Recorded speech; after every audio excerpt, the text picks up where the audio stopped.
عالمی بینک کی نگرانی میں سندھ طاس معاہدہ طے پایا۔ رتلے اور کشن گنگا جیسے منصوبوں میں ڈیزائن کچھ دکھایا مگر بنایا کچھ ہو۔ ماہرین کا کہنا ہے کہ بھارت جان بوجھ کر سندھ طاس معاہدے کو معطل رکھنا چاہتا ہے۔ السلام علیکم ناظرین، انڈیا نے وہ قدم اٹھا لیا ہے جس نے پاکستان کے آبی ماہرین، خارجہ پالیسی کے تجزیہ کاروں اور دفاعی اداروں سب کو چونکا دیا ہے۔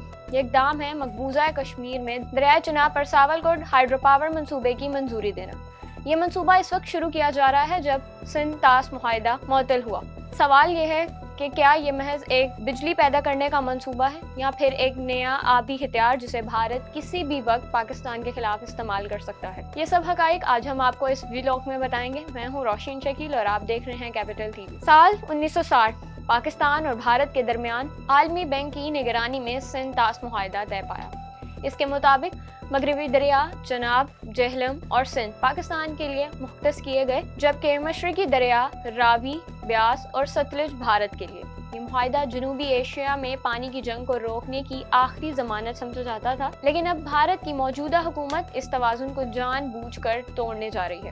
انڈیا کا کہنا ہے کہ ساولکوٹ پروجیکٹ ایک رن آف دی ریور یعنی بہتے پانی پر مبنی منصوبہ ہے، لیکن حقیقت یہ ہے کہ اس میں بڑا ریزروائر رکھا گیا ہے، اور یہی وہ چیز ہے جس نے پاکستان کے دفاعی ماہرین کو سب سے زیادہ پریشان کر دیا ہے۔ اگر بھارت نے چاہا تو وہ پانی ذخیرہ کر کے کسی بھی وقت بندیاں چھوڑ سکتا ہے، اور ناظرین جب آپ کے زرعی نظام کی بنیاد ہی پانی پر ہو تو ایک لمحے کی رکاوٹ پورے ملک کے لیے آبی تباہی ثابت ہو سکتی ہے۔ پاکستان کے 3 بڑے اضلاع سیالکوٹ، گوجرانوالہ اور چناب کے پانی پر انحصار کرتے ہیں۔ اگر اس دریا کا بہاؤ متاثر ہوا تو پنجاب کی زرخیز زمین بنجر ہو جائے گی۔ یہ کوئی نیا کھیل نہیں۔ اس سے پہلے بھی بھارت نے بگلیہار، رتلے اور کشن گنگا جیسے منصوبوں میں ڈیزائن کچھ دکھایا مگر بنایا کچھ اور۔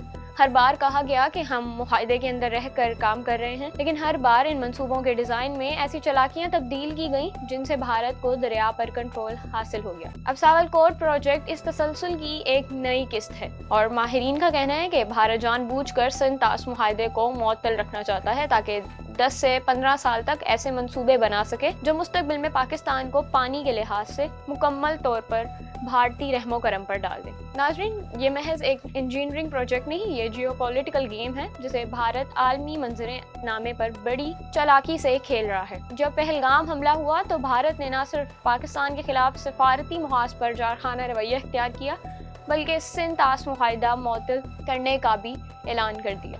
جب معاہدہ ہی معطل ہو تو بھارت جو چاہے کر سکتا ہے، اور ساولکوٹ جیسے منصوبے کے ذریعے وہ پانی کے بہاؤ پر کنٹرول حاصل کر لے گا۔ یعنی اگر کل کو سرحدوں پر کشیدگی بڑھے تو وہ بٹن دبا کر چناب کا پانی روک سکتا ہے، اور یہی پانی پاکستان کے کھیتوں، بجلی گھروں اور لاکھوں کسانوں کے لیے زندگی ہے۔ ساولکوٹ منصوبے کی کل لاگت 31,380 کروڑ روپے بتائی گئی ہے۔ یہ منصوبہ 3 اضلاع رامبن، ریاسی اور ادھم پور میں پھیلا ہوا ہے، اور اسے 7,534 ملین یونٹ بجلی پیدا ہونے کا تخمینہ ہے۔ لیکن اصل سوال یہ ہے کہ اس بجلی کی قیمت کون چکائے گا؟ جواب ہے قدرت، ماحول اور انسان۔ اس منصوبے سے 13 دیہات متاثر ہوں گے، 1500 خاندانوں کو نقل مکانی کرنا پڑے گی، اور تقریباً 850 ہیکٹر جنگلاتی زمین زیر تعمیر آئے گی۔ مگر بھارت کے لیے یہ سب قابل برداشت نقصان ہے، کیونکہ اصل مقصد بجلی نہیں، اسٹریٹجک کنٹرول ہے۔ پاکستان کے آبی ماہرین کا کہنا ہے کہ اگر بھارت نے اس منصوبے کو پانی کے ہتھیار کے طور پر استعمال کیا تو پاکستان کے دریائی نظام میں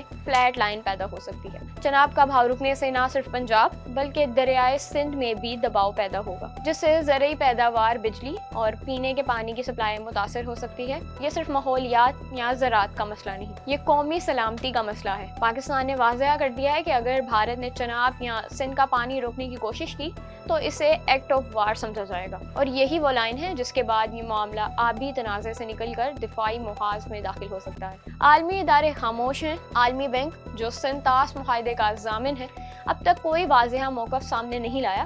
وجہ صاف ہے، بھارت کی معاشی طاقت اور مغربی مفادات۔ مگر پاکستان کے لیے یہ خاموشی تباہ کن ثابت ہو سکتی ہے۔ یہ صرف پانی کا نہیں بلکہ قوت فیصلے کا مسئلہ ہے۔ اگر بھارت یہ ڈیم بنا لیتا ہے تو مستقبل میں پاکستان کے آبی وسائل پر اس کا سفارتی دباؤ ہمیشہ قائم رہے گا۔ ناظرین، بات اب واضح ہے، یہ صرف بجلی کا منصوبہ نہیں، یہ پانی کی جنگ کی ابتدا ہے۔ انڈیا کا مقصد نہ صرف بجلی حاصل کرنا ہے بلکہ پانی پر اجارداری قائم کرنا ہے۔